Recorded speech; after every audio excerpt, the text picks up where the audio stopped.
I had always been interested in government, so I'd want to be in Congress since I was in third grade. My parents said go to the best school that you get into, and Georgetown was the best school I got into. Absolutely loved that experience. I knew that Georgetown was known for international law and for public service, and it seemed a perfect fit for me. I always think of Georgetown as setting me on this journey that I never imagined.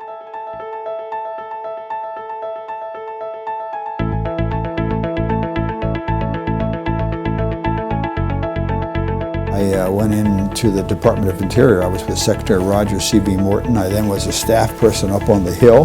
Then one day I quit my job in the government and ran for this thing called Congress. Had I not stuttered, I don't think I would have finished law school. Had I not stuttered, I wouldn't have been on Congress. My stuttering gave me the drive and the persistence. Also, it gave me a sense of compassion for other people. In 1984, I went to Ethiopia during the famine, and I got waylaid in a refugee camp where people were dying, and that changed my life insofar as the issues that I worked on. And then in 1985, I went to Romania during the Ceausescu administration, and they were bulldozing churches, and so those two things sort of gave me the interest of human rights and religious freedom. I had the opportunity to work at a law firm here in Washington, D.C. Aiken Gump, where I spent my career practicing law. Gotten a call one day about an opportunity to be Assistant Secretary for the Territories in the administration under Secretary Babbitt at Interior. What an opportunity. I focus a lot of my time on mentoring and development and talking about how we can provide opportunities for others who need them, because I really am very passionate about ensuring that the legal profession remains diverse, that it remains inclusive. We have opportunities to serve wherever we are. Everywhere we are, there's an opportunity to serve. And when I say service, we give of ourselves to other people. I had a traditional path for about 10 years where I did real estate work and estate planning. And then I got involved in a not-for-profit. From there, I ended up going on boards for the organizations doing the work and foundation boards that were funding the work. I found myself getting into more social investing because of opportunities that came my way. When I came back to Chicago, I was asked if I would help start an advisory board for the University of Illinois' Craniofacial Center. I was born with a cleft palate, which is why they asked me. And so I jumped right in because I wanted to do what I could for all these other kids. I worked my way through Georgetown by being employed as a criminal investigator at the Criminal Justice Clinic. I had 4 jury trials while I was in law school. So when I graduated, I was really in a somewhat unusual position, particularly when I went to a large law firm, that in some respects I'd had more jury trials than some of the partners.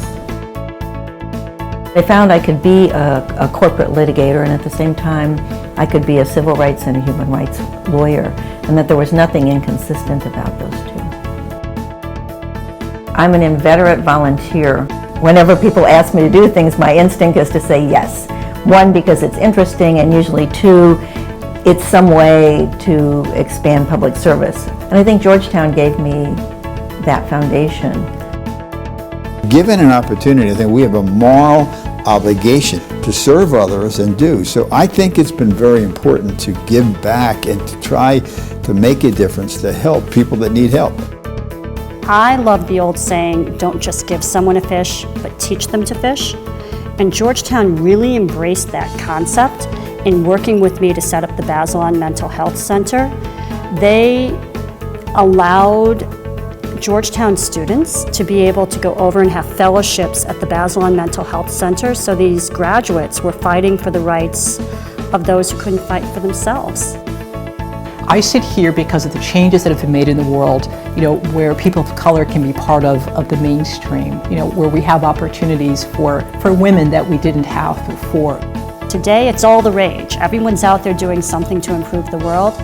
But Georgetown has been there all along, doing what it can to improve the world and teaching its graduates to do that.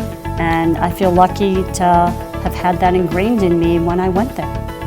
I'm honored to have gotten this and grateful for those who helped shape me and give me the education that allowed me to go on to do what I hopefully have been good to make this a better world and a better country. It is an unexpected honor and delight to be a recipient of the award. I'm so thrilled to be a recipient. And it really humbles me as well, because Georgetown Law School, oh my gosh, it's one of those powerful institutions you think about. I'm actually really, really touched to be receiving this award. Paul, our dean, went to Harvard's Business School. He took the skills that he learned there and brought them back to Georgetown. And he didn't just build the school, he built this huge intellectual center, something that had not been done before. People could go out and have clinical experiences in all different areas.